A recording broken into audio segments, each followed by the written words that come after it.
मित्रों, उपरोक्त उदाहरणों में चारों वर्ण तथा शूद्र की उत्पत्ति के संबंध में आख्यानों या परिकल्पनाओं के सार का संकलन है। प्राचीन काल में ब्राह्मण यह भली भांति जानते थे कि चातुर्वर्ण व्यवस्था अस्वाभाविक और असामान्य सामाजिक व्यवस्था तो है ही, उसमें शूद्रों का स्थान और भी अप्राकृतिक और कृत्रिम है। इस कुटिल व्यवस्था को तर्क सम्मत सिद्ध करने के लिए ही समुचित विविध व्याख्यानों की जरूरत पड़ी, अन्यथा चातुर्वर्ण व्यवस्था और शूद्रों की उत्पत्ति के विषय में इतना अधिक औचित्य दिखाने का वर्णन मिलना असंभव ही होता। इन कथनों के संबंध में क्या कहा जाए? सभी कथाएं भ्रामक हैं। चातुर्वर्ण की व्यवस्था कोई पुरुष से बताया है तो कोई ब्रह्मा से बताया है, कोई प्रजापति को सृष्टा घोषित करता है तो कोई भ्रात्य को। इतना ही नहीं, एक ही स्रोत के अंतर्गत दी गई व्याख्याएं तक अलग हैं। जैसे शुक्ल यजुर्वेद की दो व्याख्याएं, एक तो उत्पत्ति का स्रोत पुरुष को मानता है और दूसरा प्रजापति को।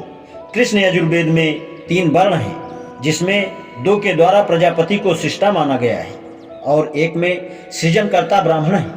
अथर्ववेद में 4 आख्यान हैं, एक में पुरुष को, दूसरे में ब्राह्मण को, तीसरे में भ्रातृ को उत्पत्ति का स्रोत कहा गया है।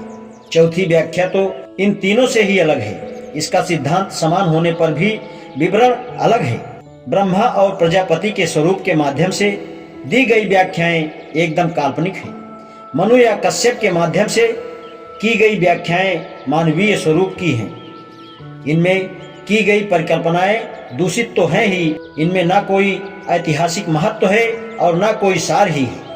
प्रोफेसर मैक्स मूलर ने अपने कृत प्राचीन संस्कृत साहित्य पृष्ठ 200 पर ब्राह्मण ग्रंथों का विवेचन करते हुए कहा है, भारतीय समाज में यह एक उल्लेखनीय दौर रहा है कि ब्राह्मणों ने महत्वपूर्ण स्थिति बना ली थी, परंतु अपने विषय में उसने जो साहित्य रचा, निस्संदेह वह बहुत ही अवांछनीय है।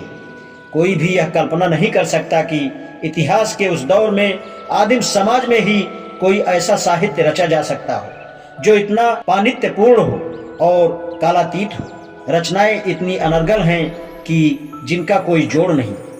उसमें उपहासास्पद विचार भरे पड़े हैं, जिनमें सशक्त भाषा और सुविचारित तर्क हैं और विचित्र परंपराएं हैं। ये विकृत रचनाओं का अंश मात्र है, जैसे पीतल या रांग में रत्न जड़ दिए गए हों।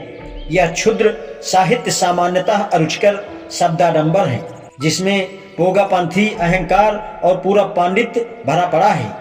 इतिहासकारों के लिए यह बहुत महत्वपूर्ण बात है कि वे यह पता लगाएं कि किसी राष्ट्र का स्वस्थ विकास ऐसी पोगापंथी और अंधविश्वासों के रहते कितनी तीव्रता से हो सकता है। हमारे लिए यह जानना महत्वपूर्ण है कि आरंभिक काल में क्या कोई देश ऐसी महामारी से ग्रस्त हो सकता है। ऐसी रचनाओं का उसी प्रकार अध्ययन किया जाना चाहिए जैसे कोई चिकित्सक मंदबुद्धि और मनोरोगियों की दशा का परीक्षण करता है।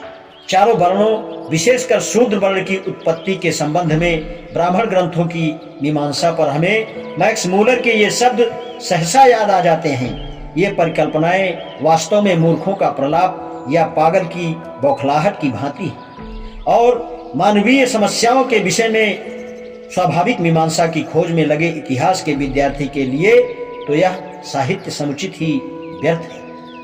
आज इतना ही, शेष आगे। धन्यवाद।